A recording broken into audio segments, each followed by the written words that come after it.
Hello दोस्तों, स्वागत है आपका हमारे यूट्यूब चैनल टेटफेट एकेडमी में। मैं हूं शशिकांत राय।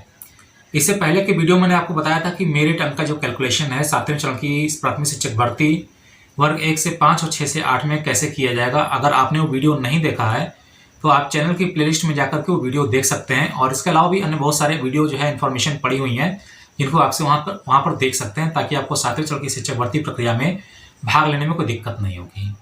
और आज का जो वीडियो है वह करप्शन को लेकर के भी है कि शिक्षक की भर्ती अगर 7वें चरण में आवेदन करते समय जो गलतियां आज हम बताने जा रहे हैं, अगर वो गलतियां आप करते हैं, जी हाँ, 7वें चरण के भर्ती प्रक्रिया में अगर आवेदन करते समय कोई शिक्षक अभ्यर्थी ये जो गलतियां मैं बताने जा रहा हूँ अगर आप ये करते हैं तो आपको भ्रष्टाचार का दोषी पाया जाएगा और आपको काउंसलिंग से भी बाहर किया जा सकता है, और इसके साथ ही आपके प्रति जो है कानूनी कार्रवाई भी की जा सकती है।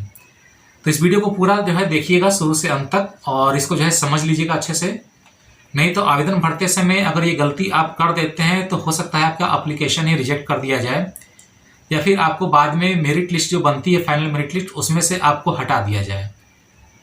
और अगर नहीं हटाया जाता है और फिर भी अगर आप काउंसलिंग में पहुंचते हैं और वहां पर अगर ये बात पकड़ में आ जाती है तो आपको जो है भ्रष्टाचार का दोषी पाया जाएगा और आपके ऊपर कानूनी कार्रवाई की जाएगी। तो पूरा मैटर क्या है वो इस वीडियो में आज बताने जा रहे हैं।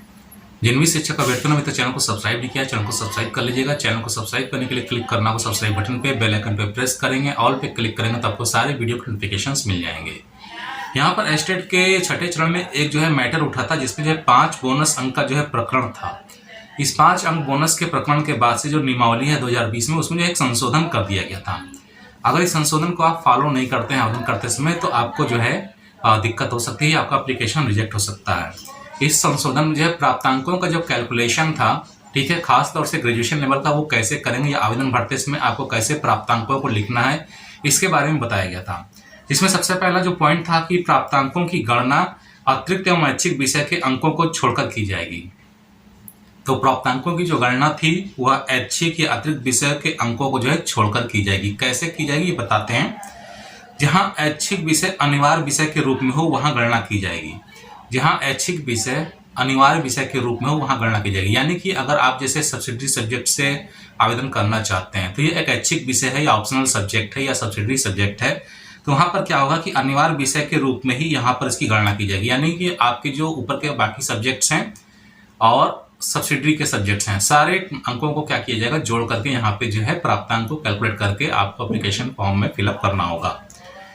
अगला है कि स्नातक योग्यता स्तर पर पठित विषयों के अतिरिक्त, स्नातक योग्यता स्तर पर पठित विषय अतिरिक्त या ऐच्छिक अंकों को छोड़ करके के प्राप्तांक के जोड़ को माना जाएगा।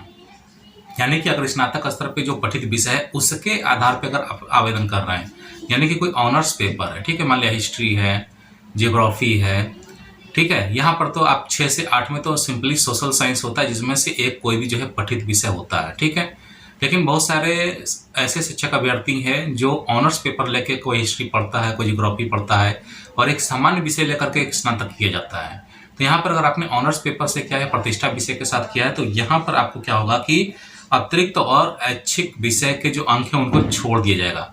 यानी कि सब्सिडरी के सब्जेक्ट जो सब्सिडरी के जो सब्जेक्ट के जो अंक हैं या प्राप्तांक हैं या ऑप्शनल के जो सब्जेक्ट या प्राप्तांक हैं उनको यहाँ पर आप ऐड नहीं करेंगे एप्लीकेशन फॉर्म फिलअप करते समय। प्रतिष्ठा के साथ स्नातक या योग्यता प्राप्त अभ्यर्थी के लिए सहायक विषयों एवं प्रतिष्ठा एवं समकक्ष योग्यता के विषयों को जोड़कर कुल प्राप्तांक जो है माना जाएगा। देखिए यहाँ पर जो है एक बात समझ लीजिए कि निर्धारित विषय और विषय समूह को एक नहीं रखा गया है, ठीक है। एस्टेट में जो 5 अंक बोनस का जो प्रकरण उठा था उसके बाद से क्या गया, निर्धारित विषय और विषय समूह को एक में नहीं रखा गया है।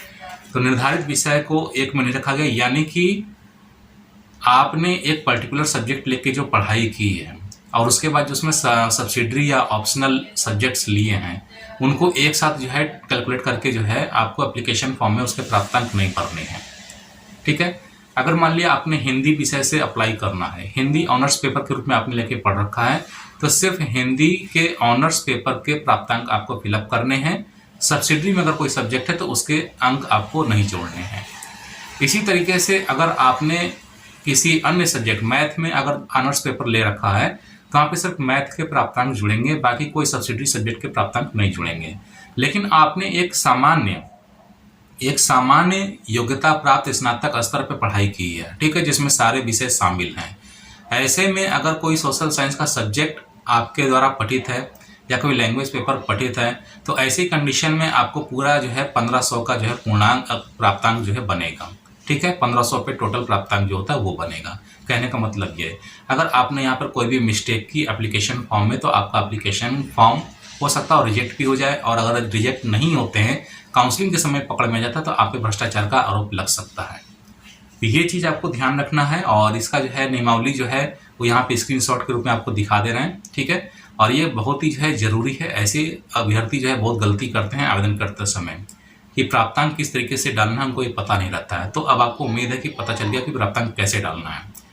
तो उम्मीद करते हैं कि इन्फॉर्मेशन आपको पसंद आएगी। वीडियो पसंद है तो वीडियो को लाइक करिएगा, शेयर करिएगा, चैनल को सब्सक्राइब करना ना भूलिएगा। तो जल्दी मिलते हैं अपने नए वीडियो के साथ में, तब तक के लिए इजाजत दीजिए। धन्यवाद।